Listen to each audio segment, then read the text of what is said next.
بسم اللہ الرحمن الرحیم۔ عزیز طلبہ، آج کتاب الہدایہ جز 40 کا سبق نمبر 317 ہے، اور اس سبق میں ہم انشاءاللہ جنس تعلیق الاقرار بمشیت اللہ اور اسی طرح جنس استثناء الاوصاف کے متعلق بات کریں گے، اور کتاب کی عبارت ومن اقر بحق سے لے کر کل اقرار بالدار تک ہوگی۔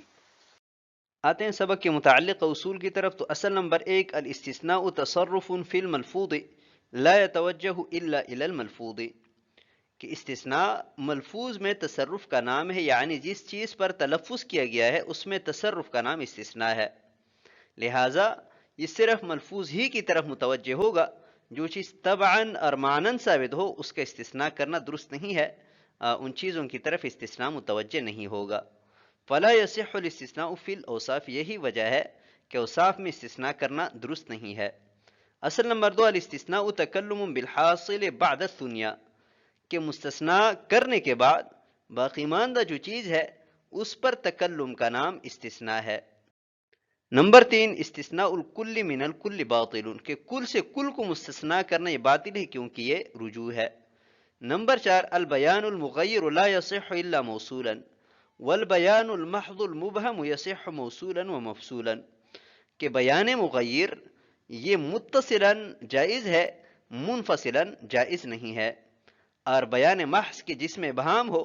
یہ متصلا اور منفصلا دونوں طرح سے درست ہے۔ نمبر 5، قیام الاشیاء تعرف وتقدر بجنس الاسمان وبما يصلح ثمنا، کہ اشیاء کی قیمتوں کا اندازہ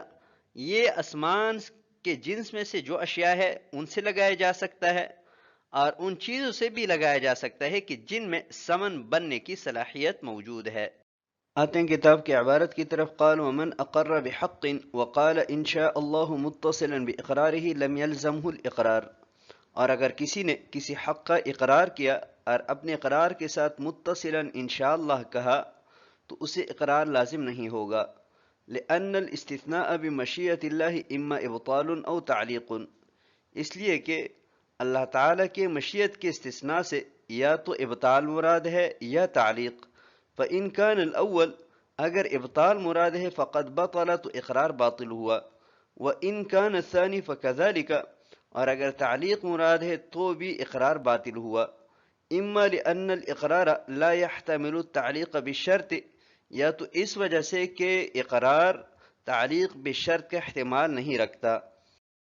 او لأنه شرط لا يقف علیہ، یا اس لیے کہ ایسی شرط ہے کہ جس پر مطلع نہیں ہوا جا سکتا، کما ذکرنا فی الطلاق، جیسا کہ ہم نے طلاق میں ذکر کیا، بخلاف ما اذا قال لفلان علی 100 درہم اذا مت، برخلاف صورت کے کہ جب وہ یہ کہیں کہ فلاں کا میرے ذمے 100 درہم ہے کہ جب میں مر جاؤں، او اذا جاء رأس الشہر، یا یہ کہ مہینے کی پہلی تاریخ آ جائے، او اذا افطر الناس، یا کہ جب لوگ افطار کریں، لأنه فی معنی بیان المدت، اس لیے کہ مدت کے بیان کرنے کے معنی میں ہے، فیکون تأجیلا، لہٰذا یہ تأجیل ہوگی، لا تعلیقا، نہ کہ تعلیق، حتی لو کذبہ المقر له فی الاجل یکون المال حالا، یہاں تک کہ اگر مقر له اجل میں اس کی تکذیب کریں تو مال فی الحال واجب ہوگا۔ قال ومن اقر بحق وقال ان شاء اللہ متصلا باقرارہ، اس عبارت میں مسئلہ بیان کر رہے ہیں کہ ایک شخص نے دوسرے کے لیے کسی حق کا اقرار کیا، مثلا یہ کہا کہ لزید علی 1000 درہم ان شاء اللہ تعالی، یعنی اقرار کے ساتھ متصلا ان شاء اللہ تعالی کہا، ابھی ان شاء اللہ تعالی متصلا کہنے کی وجہ سے یہ اقرار لغو اور باطل ہو جائے گا، اور مقر پر مقر لہو کے لیے کچھ لازم نہیں ہوگا، لأن الاستثناء بمشیت اللہ تعالی، یہاں سے وجہ بیان فرما رہے ہیں کہ مقر نے انشاء اللہ تعالی کے لفظ سے استثناء کیا ہے، اور اللہ کی مشیت سے استثناء کرنا اس سے مراد یا تو ابطال اقرار ہے یا تعلیق ہے، دونوں میں سے کوئی بھی مراد ہو، بہر دو صورت یہ اقرار کے لیے مبطل ہے، اس سے اقرار باطل ہو جائے گا اور مقر پر کچھ لازم نہیں ہوگا۔ فَإِن كَانَ الْأَوَّلَ فَقَدْ بَطَلَ، اگر انشاءاللہ کہنے سے مقر کی مراد ابطال کلام ہے تو اس سے کلام باطل ہو جائے گا. یعنی اس نے جو یہ کہا ہے کہ لزید علیہ 1000 درہم، کہ اس نے ایک کلام کیا ہے، انشاءاللہ کہہ کر اس کلام کو اگر وہ باطل کرنا چاہتا ہے تو اسے پورا اختیار ہے، کیونکہ وہ اپنے کلام ہی کو باطل کر رہا ہے. تو جب اس کا کلام باطل ہوا تو مقر لہو کے لیے اس کے ذمے کچھ نہیں ہوگا. وَإِنْ كَانَ الثَّانِي، اور اگر انشاءاللہ کہنے سے اس کی مراد دوسری چیز ہے، یعنی وہ اس حق کو اللہ تعالیٰ کی مشیت پر معلق کر رہا ہے، تو بھی یہ اقرار باطل ہے. اما لأن الاقرار لا يحتمل التعلیق بالشرط، یہاں سے دوسری صورت کی وجوہات بیان کر رہے ہیں کہ تعلیق کی صورت میں کیوں اقرار باطل ہے. تو پہلی وجہ تو یہ ہے کہ اقرار میں تعلیق بشرط کا احتمال ہی نہیں ہے، اس لیے کہ اقرار خبر دینے کے لیے ہوتا ہے، اور خبر دینا سچ اور جھوٹ کو ظاہر کرنے کے لیے ہوتا ہے. تو اگر اقرار بشے کو کسی شرط کے ساتھ معلق کیا جائے تو اقرار کا کوئی فائدہ ہی نہیں رہے گا، لہٰذا اقرار میں تعلیق بشرط کا احتمال ہی نہیں ہے. تو جب کسی حق پر اقرار میں تعلیق بشرط کا احتمال ہی نہیں ہے تو مقر کی جو مراد ہے وہ باطل ہے، اور جو اقرار اس نے کیا ہے اس اقرار کی کوئی حیثیت نہیں ہے. او لأنه شرط لا يوقف علیہ، اور دوسری وجہ یہ ہے کہ مقر نے ایسی شرط پر اس حق کو معلق کیا ہے کہ جس شرط پر مطلع ہونا ممکن نہیں ہے، کیونکہ اللہ تعالیٰ کی مشیت کس کو معلوم ہو سکتی ہے. تو اس اعتبار سے بھی یہ تعلیق درست نہیں ہے. تو جب تعلیق درست نہیں ہوئی تو مقر کے اقرار کی کوئی حیثیت نہیں ہے. بخلاف ما اذا قال لفلان علی 100 درہم اذا مت، ہاں اگر مقر نے یہ کہا کہ فلاں شخص کے لیے میرے ذمہ 100 درہم ہے اذا مت، کہ جب میں مر جاؤں، یا جب پہلی تاریخ آ جائے، یا جب عید کا دن ہو، تو ان ایام کے آنے سے مقر لہو کے لیے مقر پر 100 درہم لازم ہو جائے گا. لأنه فی معنی بیان المدت، اس لیے کہ یہ الفاظ کہ اذا مت او اذا جاء رأس الشہر اور اس طرح کے دیگر الفاظ مدت بیان کرنے کے معنی میں ہے، لہٰذا یہ تعجیل ہے نہ کہ تعلیق. اور اقرار میں تعلیق بشرط کا احتمال نہیں ہے اور تعجیل کی گنجائش ہے. تو ابھی اگر کوئی سوال کریں کہ آپ حضرات کے ہاں اس بات پر کوئی دلیل ہے کہ یہ تعجیل ہے تعلیق نہیں ہے، تو صاحب ہدایہ فرماتے ہیں کہ ہاں، اگر مقر لہو نے مقر کی اجل میں تکذیب کی تو اس مقر پر فی الحال 100 درہم لازم ہو جائیں گے. تو اس بات کی دلیل ہے کہ اذا مت اور دوسرے الفاظ یہ تعجیل ہے نہ کہ تعلیق. آتے ہیں عبارت کی طرف. قال ومن اقر بدار واستثنى بناءها لنفسه فللمقر له الدار والبناء، اور اگر کسی نے کسی کے لیے دار کا اقرار کیا اور عمارت کا اپنے لیے استثناء کیا تو مقر لہو کے لیے دار اور بنا ہوگا. لأن البناء داخل في هذا الاقرار معنى،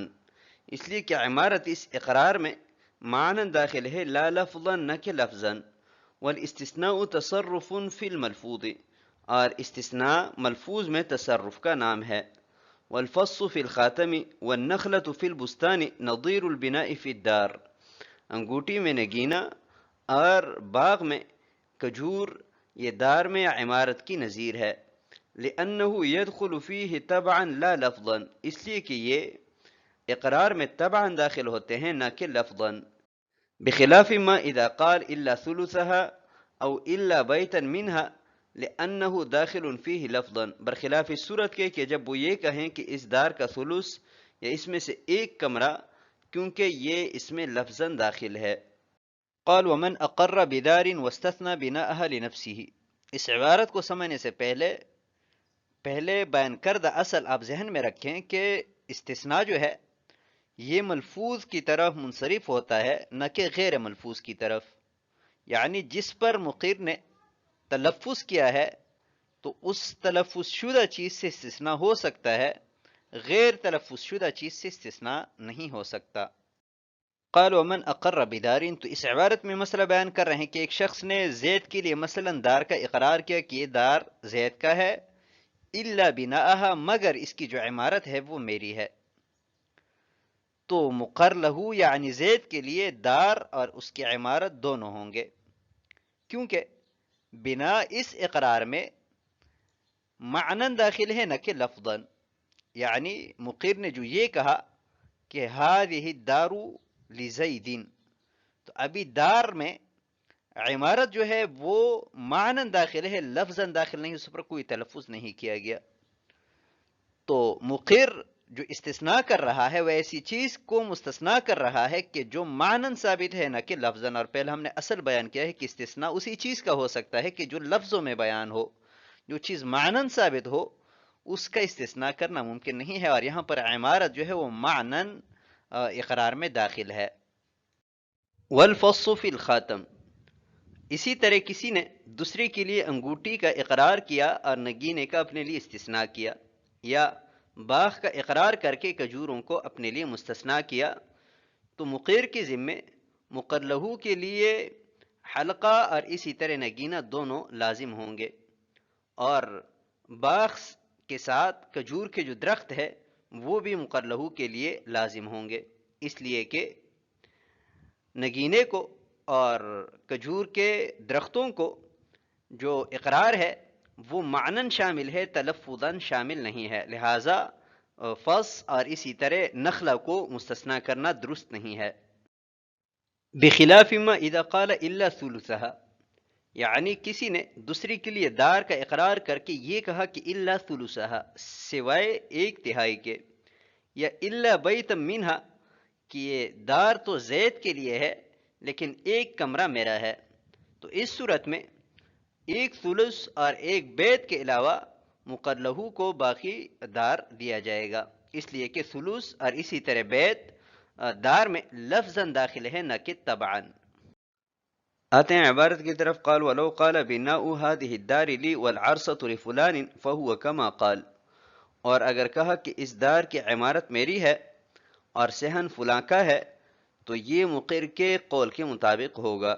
لأن العرص عبارة عن البقعة دون البناء، اس لیے کہ صحن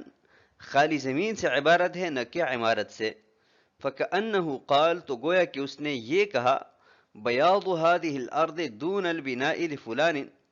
کہ اس زمین کا خالی حصہ بغیر بنا کے فلاں کے لیے ہے. بخلاف ما اذا قال مكان العرصة ارضا، برخلاف اس صورت کے کہ جب وہ صحن کے بجائے زمین کہیں، حيث يكون البناء للمقر له، کہ اس صورت میں عمارت مقر له کی ہوگی. لأن الاقرار بالارض اقرار بالبناء، اس لیے کہ زمین پر اقرار عمارت پر اقرار ہے، کل اقرار بالدار، جیسا کہ دار پر اقرار. قال ولو قال بناء هذه الدار لي والعرصة لفلان فهو كما قال، اور اگر صورت یہ ہو کہ مقر ان الفاظ میں اقرار کریں کہ اس دار کی جو عمارت ہے وہ تو میری ہے اور اس کا جو صحن ہے وہ زید کا ہے، تو جو مقر نے کہا ہے اسی کے مطابق فیصلہ ہوگا، اس لیے کہ لأن العرصة عبارة عن البقع، کہ عرصہ یعنی صحن خالی زمین کا نام ہے نہ کہ بنا کا. تو جب اس نے فلاں کے لیے عرصہ کا اقرار کیا تو عرصہ میں بنا داخل نہیں ہے، تو ایسا ہے گویا کہ اس نے یہ کہا کہ خالی زمین زید کی ہے اور جو بنا ہے وہ میری اپنی ہے، فلاں کے لیے وہ نہیں ہے. بخلاف ما اذا قال مكان العرصة ارضا، ہاں اگر مقر نے عرصہ یعنی صحن کے بجائے زمین کا لفظ استعمال کیا تو اس صورت میں عمارت بھی مقر لہو کی ہوگی، اس لیے کہ زمین پر اقرار کرنا عمارت کو شامل ہے. جیسا کہ اگر کسی نے دار کا اقرار کیا تو اس صورت میں عمارت بھی اس اقرار میں داخل ہے، تو اسی طرح زمین پر اقرار بھی عمارت اور عرصہ یعنی صحن دونوں کو شامل ہے. تو آج کے سبق کو ہم اسی پر ختم کرتے ہیں. والسلام علیکم ورحمۃ اللہ وبرکاتہ.